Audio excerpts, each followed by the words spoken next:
Hello, welcome back to the series on corporate financing. My name is Dr. George Mochocki. You're taking me online, face to face, or a blended class.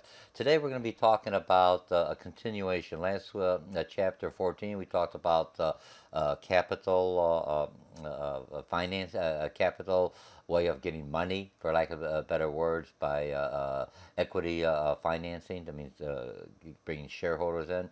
Today we're going to be talking about the stepchild, debt financing. Many of us are used to debt financing.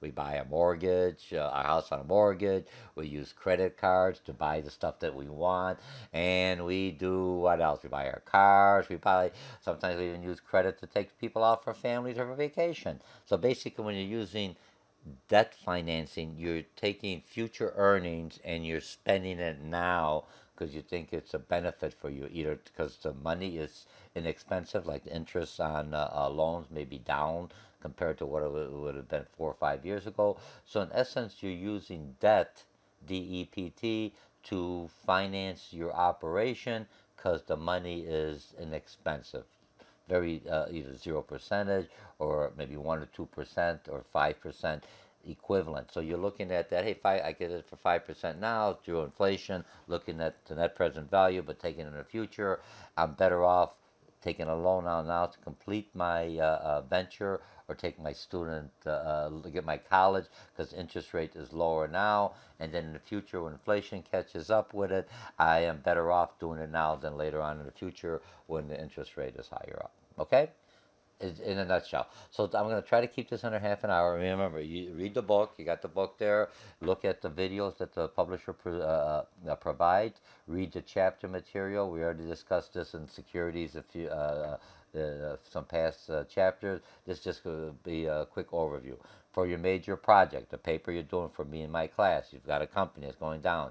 How are you going to get financing to bring the company's image up, to bring new materials, to remodernize the company? You may not get investors. You may get it on credit or a loan, but at a higher interest rate because you're already plummeting down. You're at risk. So is it going to be worth it or not? You had to make that gamble. If you're taking out a loan and it's going to cost you 15 or 12%, and you figured, hey, but if I could get over this hurdle in the next 2 years, I could get a return on my investment, maybe 15 or 20%, the markup, whatever. I'm just making this up, all right? So I'm looking for the loan now, and in the future, I will either break even, but I bring the company back up. Those are the determinations you have to just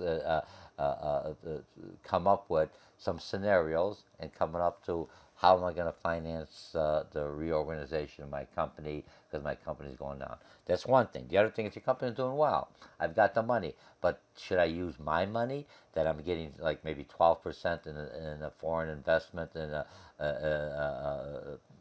another country, because our interest rates right now for any kind of treasury or bonds are very low. 1-2%, not even worth it. Might as well keep it in a checking account or savings account. But if I go into a European and invest in another organization, I may be getting 16% return on that investment. A little bit of risk here.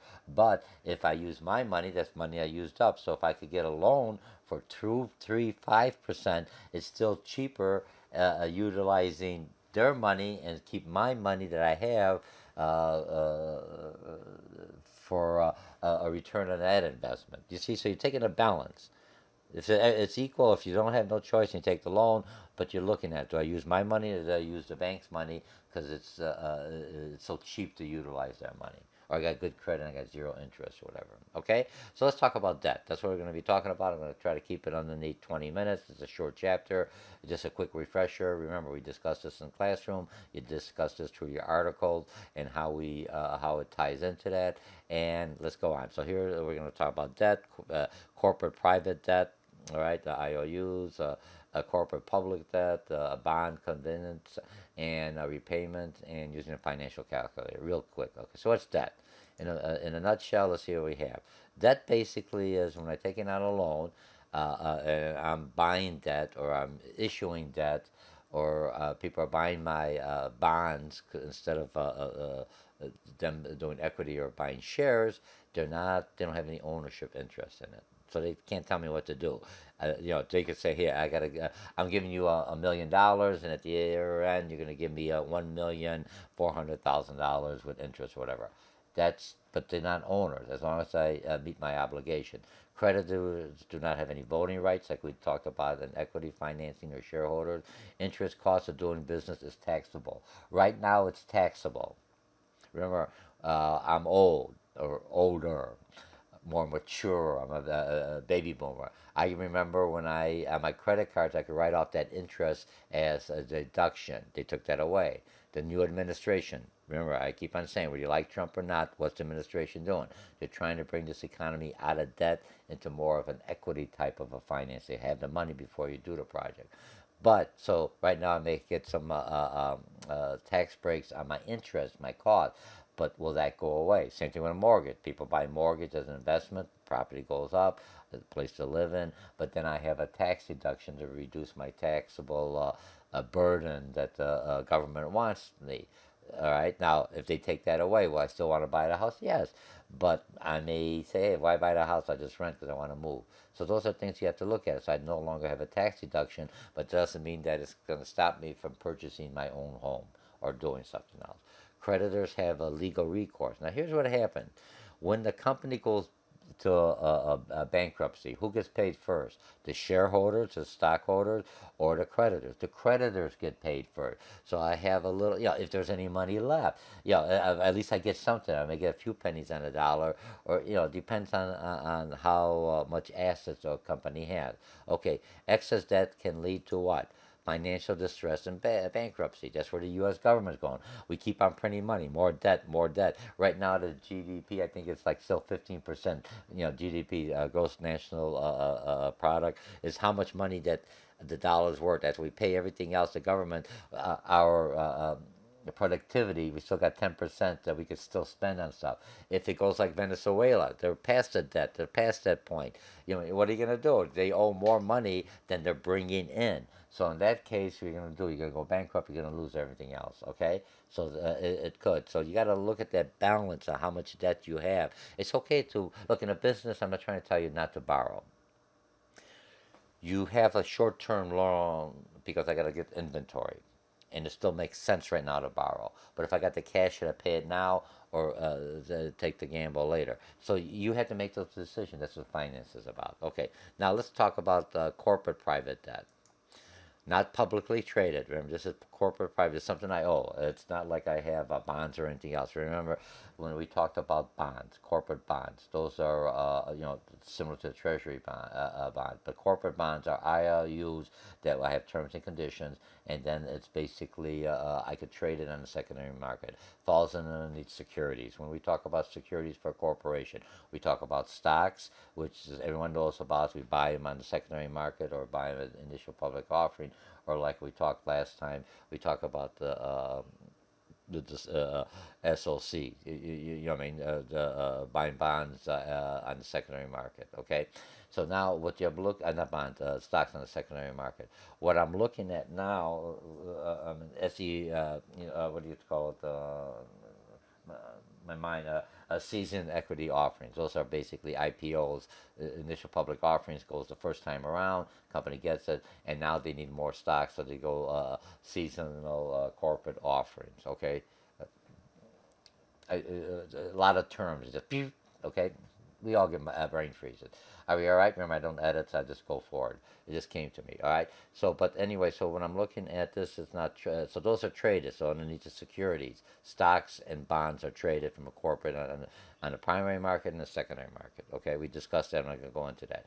But what other kind of debts do I have that I don't trade? I may have some line of credit that's not tradable. I may do something else. My accounts receivable. That people owe me, but I could factor it and sell that to somebody else. Just another way, okay? So debt financing at Hertz, that's the example they had in their bank loans I get. I don't trade that. I need that. I put my business for collateral. They give me a loan, short-term loan, a bank a loan that lasts for a specific time. Spelled wrong. Okay, finish that. Spelled wrong. You see, I'm dyslexic, so I turn the I's and O's around. So those of you, I tell that because so people understand that it's something I got to overcome. no problem. We all have our strengths and some of the. I don't look at this as a weakness because my being dyslexic, I could pick out things real easy because if it's not right, especially when I did process improvements in their organization, I pick. I hate something that's not connecting. The dots don't connect. I see that more than somebody who's not dyslexic. So it's a plus for me. Okay, I just have to align my left and right brain to work together. Okay, but sometimes in the numbers I got to make sure that I don't turn, like if it's 90, I don't turn it out to a 09. All right, so check your grades. Just kidding. All right, I do check them, and students do check them in the course management. Okay, so, bank loans, single loans that is funded by a group of banks. Okay, syndicate bank loans, revolving line of credit, credit committed for specific time period, typically 2 to 3 years when a company can use as needed. Similar to a line of credit. Some of them are, now they're a little shorter time. I got a line of credit for 10, 15 years. But now the market's a little tighter, so you may get a line of credit for 4 or 5 years. New company, you may only get a line of credit 3, 4 years. All a line of credit means is revolving, but I don't have to always go back for a loan. I've got that money already set, so if I need it, I use it. If I don't need it, it stays there. It doesn't cost me anything. Okay, asset backed line of credit. Credit commitment backed by an answer collateral. That's what a mortgage is. When I get leverage, my good name and recognition, and my good credit score and everything else, my job, everything else, I take out a mortgage. I'm leveraging my credibility, my everything else. But what do they do? They still using that house as a collateral. So if I default, I still lose, lose my credit. But they could take that house, do a foreclosure, and sell it, at least recoup what I owe them. Okay, private placements on this one's a bond issued that does not trade in the public markets, but rather sold to a small group of investors.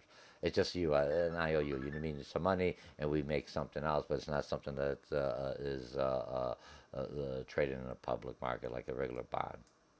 Doesn't have any underwriters. Okay, let's go into this. Okay, the corporate public debt, the prospectus is indenture, original issue, document, OID, bond. Okay, let's go. Indentured, formal contractor of a bond issuer in a trust company would represent the bondholder's interest. Most of the bonds, those are your corporate public debt. I could trade those back and forth. Okay, original issue discount bond is a bond coupon issued at a discount. Okay, we discussed that when we did a bond. Unsecured corporate bonds is notes, debitors. It's no different your credit card. You would consider it like a unsecured, unless you turn your to reduce your interest rate on your personal credit card. You do a home equity loan. Now it's no longer unsecured. You're putting up your property, equity in your property to guarantee that equity loan, and then you pay off your credit cards. Okay, just something. I'm trying to tie the two in so you can see it's not that hard. You're doing it now in your everyday life. So I'm just trying to say here's something similar that you could kind of. Oh, now you understand what you're talking about. Okay, secured debit is mortgage-backed bonds or asset-backed bonds. You got equipment, you got title, your name, whatever, something that's of value, and you put that up as a collateral. Okay. Seniority, okay, if I look at that, the bondholder's priority in event of default and claiming assets not already secured by other debt. So, it depends on the most senior IOU gets paid first and it works its way down. Okay, subordinate debenture is a debenture issued that has a lower priority claim to firm's asset other than an outstanding debt. Okay, and then trenches. If I mispronounce them, please remember English is a second language. You try speaking several languages. Some of the words I understand them. I just may pronounce them wrong. There's nothing wrong with that. You just got to work with it. All right. Different classes of securities that compromise a single bond issuance. Hey, that's not too bad. We're doing pretty good here. I may finish this in 15 minutes. A bond covenant, a restricted clause in a bond contract. Okay, and the advantages. Now, this isn't page 465. I'm not going to go through all of it, but if you look at your book at page 465, it'll list a whole bunch of different ones. It's in the book. That's why I get you to read the book also. Repayment provision. Let's go into this. Call provision. Remember, I could call back my bond and say, hey, the interest is too high. I'll just give you your money back. It could work both ways. Either the lender or the borrower could use the call provision, depending if it's in the terms and conditions. You control the terms and conditions. sometimes I have no choice. Like a lot of your companies that you're researching, if they're doing poor, they don't control the terms and condition. The company who's giving you the money controls that. It says, "Here's what I want. I'll buy your bond, but you got to take out the call option, or you got to put in the call option, whatever, or put in the convertibility." That could be all with the terms and condition. If you got good credit, you're the one in charge. Forget the opportunity cost. You could kind of negotiate a term. You got poor credit, hey, 16%, yes sir, no ma'am. You have no choice. You are basically the servant, for lack of better words. You have to go to the person who's going to give you the money at those terms. Or if you want to issue a bond, this is what they want. Good credit, a little different, okay? Sinking fund, basically a lot of companies put money aside, so when the bond comes up or when the payments come up, when I got to do my quarterly payments back, the interest rates, however it's set up in the terms, I had that money available. We do that now. A lot of you are going to school and your company is paying, or you have the government giving you a loan, you have to file an application, you get your money, and sometimes in some of you may not be taking a class, but you had that money, you put it away. So once you pay it, you put it away. When the checks come, you put it away to be able to cover that. So that's what they call a sinking fund to take care of the bonds. And if you have profits and you put it in a retained earning, I just throw that in. A convertible provision, I could convert the bonds into a stock or vice versa. Remember, it depends on the terms and condition. Who has the ability to convert it, you or me? And a lot of times you find companies that go bankrupt and they got bonds, and people say, I get paid first, and the company says, hey, we got a convertible option. We're converting all these bonds into stocks. Here you got. It's worth nothing, but here you got. I don't owe you nothing. Now you're a shareholder. Be careful. Remember the whole thing I taught you about finance. Anything in finance, the interest rate is just a teaser to get you in. It's the terms and conditions that you have to be focused on. Okay? And then the other things is using financial calculator and HP 10 or Texas Instrument BA number 2 plus. This is the one I utilize. Let me just put that into add to the dictionary. All right. So you have that, and the author does a good job. Look. You could use the spreadsheets, everything else, but if you're in a meeting, everything else, real quickly, you've got your calculator. You got the interest rates. It has all the formulas in there. Once you get to use it, you could be responsive. You can still use your spreadsheet for long term, but you could get a general idea. That's why the calculator is very handy. And if you're taking any kind of finance classes, we're teaching this in a junior college, so this is a quick overview, so going real slowly. But if you take an exam, I think they will allow you to use any of the financial calculators, not your Texas Instrument calculator like this that I can program. I can program all the answers, everything else in here. That's not what they want. They just give you the formulas, and you have to know which formulas you use, net present value, whatever. Let's see. I think I put this away. I just throw this in since I have a few minutes with you, or you use the financial calculator, or you use the one on the author. I'm not making you pay it. That's coming out. But if you look at the financial calculator, it has everything that you have in here. It has, you have net present value, amortization, you have time value of money. Everything is in here that is set up for you. You have depreciation rate. Once you know it, it's real quickly you're in a meeting. You're buying a car. Let me see how much you save. Ooh, that's more than a monthly payment I want. If you give me this percent, you could respond real quickly. You know what I'm talking about? A lot of times you have a general idea, but coming in here makes life real easier. So kind of get used to it, because this is the ones usually they'll let you take it for an exam. They will not let you take this Texas Instrument because somebody else already took the exam. You program all the answers in there, and it's like a little computer or your smartphone. This one here, you have to know which formulas to utilize. All right. Sorry, got it out here. All right, I'm done on this. All right, so you know. Okay, so remember, these are the ones in here, or you could use the one from the author. For the publisher, it has one that works a little bit different. When you're using the TI BA22, remember you got to do 2 clears because it keeps stuff in the background. We'll discuss that, or that's discussed when you're doing the chapter. All right, I think I'm finished on this chapter. It's not too bad. Remember, so if I'm looking at this way, expand. I go to the first one. Going currently, you're better off if you could pay for it in cash. But since the interest rates are so low, if I could zero interest rates, I take the loan out and then use the money I have and basically put that in an investment and make a higher return and just pay the minimum on this one. where a lot of people make a mistake when they take an equity loan or something else. They've got the money, they get this thing, and they spend the money. So if something happens, if you remember, when you get zero or low interest rate, the banks are considering that you're going to default or an error, and they're going to pay it on time.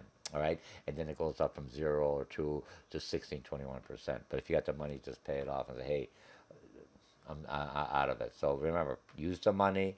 You got the money, and it's cheaper, or it's I could get it for pennies in a dollar. My cash, don't spend it.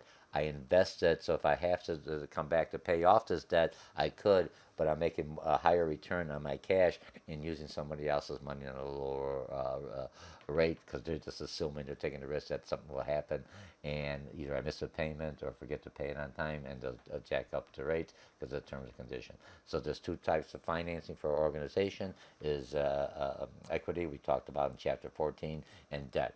Either one, you have to find a balance what works for you. You're a financial officer and you're doing that in your home. Do I pay cash or do I take a loan out or whatever? You know what I mean? So that's something you have to look at. How long, how short, what's the payback, what's the risk, and what works well for me to minimize either my taxes or to minimize my exposure. That's all finance. Finance is interesting, so that's another way of getting extra cash into an organization, maybe for a short term, or cause I got money tied up in investment, I get a higher return. This works out well for me, and I could also write off on taxes. Again, my name is Dr. George Mochocki. Sign up for my classes or other classes at a community college. I give you a baseline of a good understanding, so you understand finance. If you're going for your master's and you have to take some deficiency classes because you're an engineer or an architect or some other discipline that's not into business, remember your master's program is all about the money. Even though you're taking all the things, it's all about the money. So you can take classes here at a junior college and to give you a basic understanding. So when you're doing the math, you understand conceptually what's going on. All right, so I'll see you later. Let's see how many minutes I have on here. 21 minutes. Right on, Dr. George. They always get me here at the college. At some of my lectures used to be like 1 hour, 2 hours, because I was going in too much in depth. It says people just turn you off because they can only take so much information. And you can see what's happening in our society. We're an instant gratification society. Look at the ads. You got to be within the first few 2 minutes. Tell me everything you want, like an elevator speech. All right. So I'm going to quit talking. This is chapter 15, debt financing. I'll see you in the classroom, and I hope you enjoyed this video. Look down. I'm just kidding. Yeah, I tell students when they do the YouTubes for me, you put anything in education, no one ever looks at them, so I'm not too concerned. I do this as a service for my online or blended class to kind of summarize what we discussed. All right? Talk to you later. Bye.